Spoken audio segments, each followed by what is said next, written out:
Introduction. My book Timeless Tweets 2000 of May 2021, which contains a commentary on life in over 2,000 tweets, is presented as videos in YouTube. This is Sonasuk video. Chapter 24. Among all alternatives, it is easier and better to solve a problem with money, provided no principles are violated.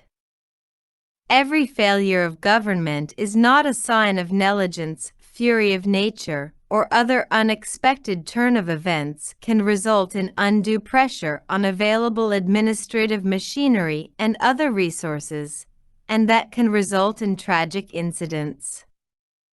So some strictures of court appear harsh. Some spend sleepless nights worrying for those who have sound sleep, for example. A prodigal son or a runaway daughter. God sent us here, and if we pray for freedom from rebirth, that is a sad commentary on the living conditions here, obvious disrespect for His management of affairs. Some truths about you should not become public during your lifetime. Some never. Either you bend and float in life, or be upright and get submerged. Though anybody can be transferred any time in life, I mean from life, nobody keeps a handing over report ready. The person who asks, "Oh God, have you no eyes?" is a firm believer in God, but one who is thoroughly mystified with His management of human affairs. The more curious you are about the infirmities and inequities in Sishan, the more restless you become to contact Him and get a clarification.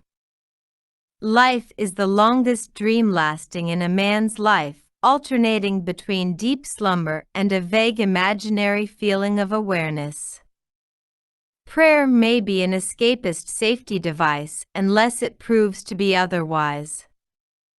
Freedom from suffering must have been inbuilt in creation. Actually, it is not. What more, it eludes man's discovery till his end.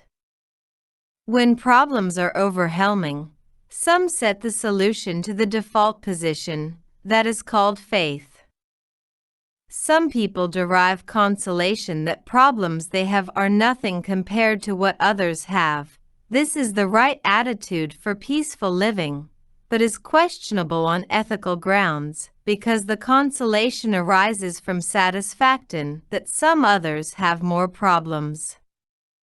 If a pet dog warns you of an imminent danger, you are exhilarated. A friend does it, you are profusely thankful. In other cases, you are irritated. This is the structure of life.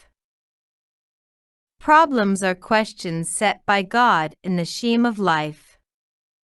Some believe that solutions can be found in the scriptures. Some others believe that those are not solutions but mere sedatives or palliatives. There is a lot of difference between serving a country and serving a party. Serving the party sometimes comes close to serving the family in very many cases. It will be a good consolation to take all unanswered prayers as undeserved requests.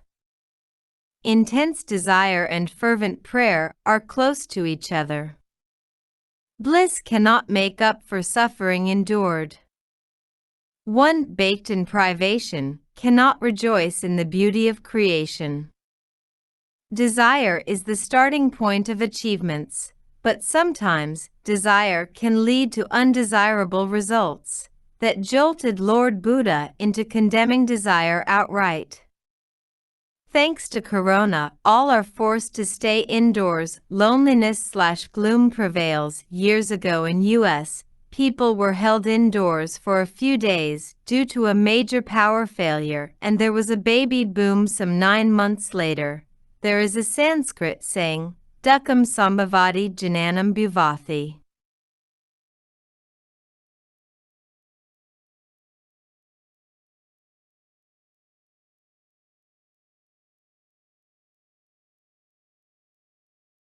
One remarkable feature of public finance is that when expenditure for government increases, the income for its employees also increases.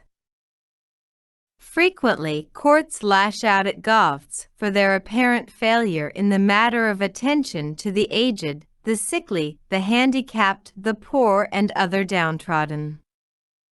Actually, God did not create a perfect world for man. Governments, after all, have their limits. Courts must realize, where there is a will, there is a way, as the saying goes, and where there is a will, there is no dispute either. People must be ashamed to get free what they can afford to buy. The liberal freebie culture promoted by vote-hungry politicians erodes this virtue. Desire is not the sole cause for misery as claimed by most religions. On occasions it may intensify misery that is already there.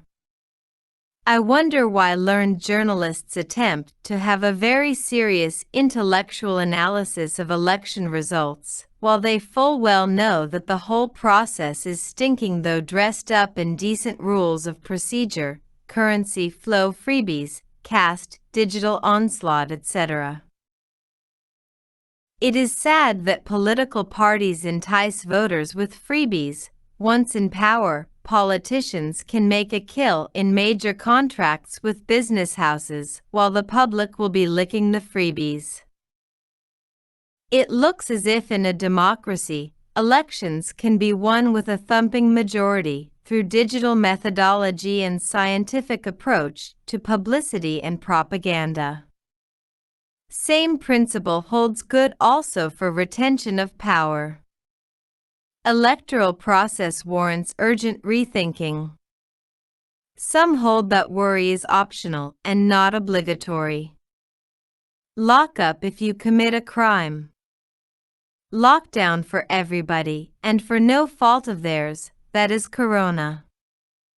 Democracy is a system where dictators are elected by the people from time to time. A runner in a race is declared a winner only at the end of the race, however bright his chances may appear every now and then. In life too, a man's popularity is fragile while he is still living and final only upon his death. Swamijis are like advocates practicing in court of the Lord. They acquaint us with the attributes of the Lord and what things will please them, etc. Clear conscience is a rare occurrence. There is a lot of difference between what you can do and what you can afford to do. You can kick your boss but can't afford to do that. Why go that for? You can admonish your wife, but with rapid growth in fast lifestyle, parents will become a fading concept and grandparents a relic of the past. Light is bright. Sight is clear. Light is poor and the mind is clear. Laws, including criminal law, are made in the belief that certain things are right and certain things are wrong at all times and by any standard. And that is as it should be. Otherwise, the tranquility in life will be trampled upon. Culture flourishes where customs prevail.